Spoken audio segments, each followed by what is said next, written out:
चांद पर होने वाली उल्टी बारिश का सामना कैसे करेगा चंद्रयान 3। दोस्तों, यह तो हम सभी जानते हैं कि पूरा संसार अपने आप में ही एक रहस्य है। मनुष्य जो कि इस ब्रह्मांड के छोटे से हिस्से में यानी पृथ्वी पर रहता है, लगातार प्रयास कर रहा है कि वह सृष्टि के इन रहस्य को सुलझा सके।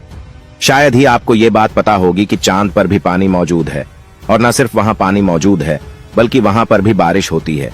बस फर्क सिर्फ इतना रहता है कि वहां की बारिश उल्टी होती है।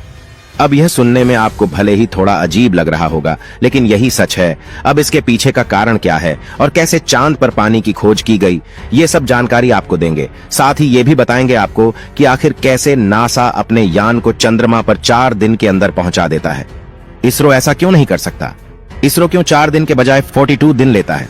और दोस्तों, अगर आपको वीडियो इंटरेस्टिंग लग रही है तो साथ के साथ वीडियो को लाइक और चैनल को सब्सक्राइब जरूर कर ले। दोस्तों, चंद्रमा पृथ्वी का एकमात्र प्राकृतिक उपग्रह है जिसकी उत्पत्ति आज से करीब 450 करोड़ साल पहले एक उल्कापिंड के धरती पर टकराने से हुई। वैज्ञानिकों का कहना है कि जब वह उल्कापिंड धरती से टकराया तो धरती का एक टुकड़ा टूटकर अलग हो गया और वह चांद बन गया, और चंद्रमा सौर मंडल का 5वां सबसे विशाल प्राकृतिक उपग्रह है। दोस्तों, अगर बात करें अन्य ग्रहों की तो सारे ही देशों की स्पेस एजेंसी इस बात का साक्ष्य ढूंढने की कोशिश कर रही है कि क्या अंतरिक्ष में कहीं और भी ऐसी अनुकूल स्थितियां मौजूद है जो कि जीवन की स्थापना में मदद कर सकें। जब बात जीवन की स्थापना की हो तो जाहिर सी बात है कि जगह भी वैसी ही होनी चाहिए जैसे पृथ्वी की स्पेस में पोजीशन है, क्योंकि कहीं ना कहीं पृथ्वी की पोजीशन की ही देन है कि यहाँ पर अनुकूल स्थितियां बन पाई हैं। इसी वजह से नेचुरल सैटेलाइट यानी कि चंद्रमा पर शुरू हुई। सबसे पहले चंद्रमा पर मिशन प्लान करने वाला स्पेस सेंटर नासा था। एक बात जो सबको सोचने पर मजबूर करती है वो ये कि चांद से धरती की दूरी 3.83 लाख किलोमीटर है। ये दूरी सिर्फ 4 दिन में पूरी हो सकती है, लेकिन क्यों उसे धरती के चारों तरफ चक्कर लगाने के लिए छोड़ दिया जाता है? क्या इसके पीछे कोई खास वजह है? तो दोस्तों, इसकी 2 वजह है। पहली बात तो ये धरती के चारों तरफ घुमाकर अंतरिक्ष यान को गहरे अंतरिक्ष में भेजने की प्रक्रिया सस्ती पड़ती है। ऐसा नहीं है कि ISRO सीधे अपने यान को चंद्रमा तक नहीं भेज सकता, लेकिन नासा की तुलना में इसरो के प्रोजेक्ट सस्ते होते हैं, किफायती होते हैं, मकसद भी पूरा हो जाता है। इसरो के पास नासा की तरह बड़े और ताकतवर रॉकेट नहीं है जो चंद्रयान को सीधे चंद्रमा की सीधी कक्षा में डाल सकें। ऐसे रॉकेट बनाने के लिए हजारों करोड़ रुपए लगेंगे। जब चीन ने 2010 में चांगई 2 मिशन चंद्रमा पर भेजा था, वह 4 दिन में चांद पर पहुंच गया था। चांगई 3 भी पहुंच गया था। सोवियत संघ का पहला लूनर मिशन लूना 1 सिर्फ 36 घंटे में चांद के नजदीक पहुंच गया था। अमेरिका का अपोलो 11 कमांड मॉड्यूल कोलंबिया भी 3 एस्ट्रोनॉट्स को लेकर 4 दिन से थोड़ा ज्यादा समय में पहुंच गया था। चीन, अमेरिका और सोवियत संघ ने इन अंतरिक्ष यानों के लिए बड़े रॉकेट्स का इस्तेमाल किया था। चीन चांगझेंग 30 रॉकेट इस्तेमाल किया था।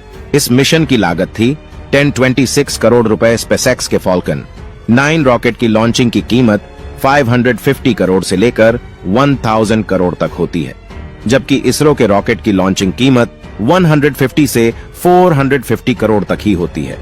आपको बता दें कि इसरो ने 22 अक्टूबर 2008 को अपने पहले चांद मिशन के तहत चंद्रयान 1 को लॉन्च किया था। इसके तहत एक ऑन ऑर्बिटर और एक इंपैक्टर चांद की ओर भेजे गए थे। ऑन ऑर्बिटर को चांद की कक्षा पर रहना था और इंपैक्टर को चांद की सतह से टकराना था। चंद्रयान 1.8 नवंबर 2008 को चांद की कक्षा में पहुंचा था। इस मिशन की लाइफ 2 साल थी। इस पूरे प्रोजेक्ट की लागत 386 करोड़ रुपए थी। करीब 22 दिन बाद 14 नवंबर 2008 को चांद से 102 किलोमीटर ऊपर चक्कर लगा रहे चांद्रयान 1 से मून इंपैक्ट प्रोब से अलग हुआ। वह तेजी से चांद की सतह की तरफ जा रहा था। MIP को 25 मिनट लगे चांद की सतह पर गिरने में। वह 6100 किलोमीटर प्रति घंटा की रफ्तार यानी 1.69 किलोमीटर प्रति सेकंड की गति से चांद की सतह से टकराया था। इस टकराव से मून इंपैक्ट प्रोब पूरी तरह से ध्वस्त हो गया, लेकिन उससे पहले मून इंपैक्ट प्रोब ने वह काम कर दिया जिसने इतिहास बना दिया, यानी कि इस मिशन ने ही चांद पर पानी की खोज की थी। चांद पर पानी कहां से आया, इसे लेकर अलग अलग मत हैं, लेकिन अब एक स्टडी में कहा गया है कि चांद पर पानी पृथ्वी से ही पहुंचा है। इस स्टडी में कहा गया है कि हो सकता है कि अरबों सालों से चंद्रमा पृथ्वी के वायुमंडल से ही पानी अपने क्रेटरों में बर्फ के रूप में जमा कर रहा है। चांद पर पत्थरों के नीचे बर्फ के नीचे पानी दबा हुआ है। वैज्ञानिकों का मानना है कि भविष्य में जब इंसान चांद पर कॉलोनी बनाएंगे तो ये बर्फ ही उनके लिए पानी का स्रोत रहेगा। चांद के ध्रुवीय इलाकों पर क्रेटर में बर्फ का पता कई सैटेलाइट ने लगाया है, जहां का तापमान -214 डिग्री सेल्सियस है। हालांकि सौर हवाएं यहां तक पहुंचती हैं जो इसे अणु स्तर पर तोड़ सकती हैं। इसीलिए वैज्ञानिक इस बात का पता लगा रहे हैं कि करोड़ों साल से ये बर्फ कैसे बची हुई है।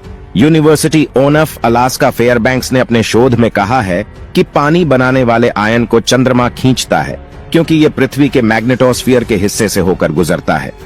चंद्रमा पर पानी को लेकर एक और थ्योरी के रूप में ये शोध जुड़ गया है। टीम ने अनुमान लगाया है कि चंद्रमा पर 840 क्यूबिक मील सतह पर पानी है जो पृथ्वी के वायुमंडल से निकलकर वहां पहुंचा है। दोस्तों, जब अंतरिक्ष में मौजूद उल्कापिंड आकर चंद्रमा की सतह से टकराते हैं तो चंद्रमा की सतह में एक भारी गड्ढा हो जाता है और साथ ही अच्छा खासा वाइब्रेशन डेवलप हो जाता है। यह वाइब्रेशन असल में इतना पावरफुल होता है कि इससे सतह के नीचे उपस्थित पानी के पार्टिकल्स में बहुत ज्यादा अमाउंट में एनर्जी ट्रांसफर हो जाती है, जिसके कारण पानी सतह से बाहर की ओर स्कीप कर जाता है।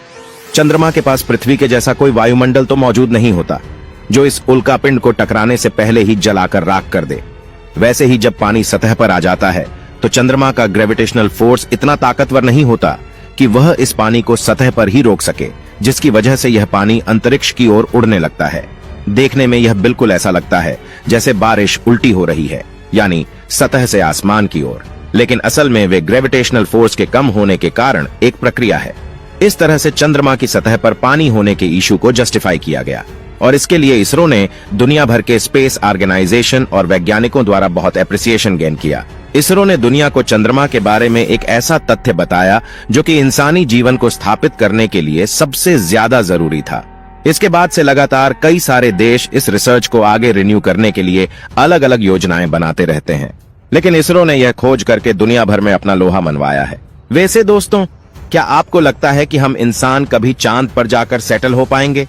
आप हमें कमेंट बॉक्स में जरूर बताएं और उम्मीद है आपको आज की वीडियो पसंद आई होगी। वीडियो अच्छी लगे हो तो इसे लाइक करें और लगातार ऐसी वीडियो देखने के लिए चैनल को सब्सक्राइब करना ना भूलें।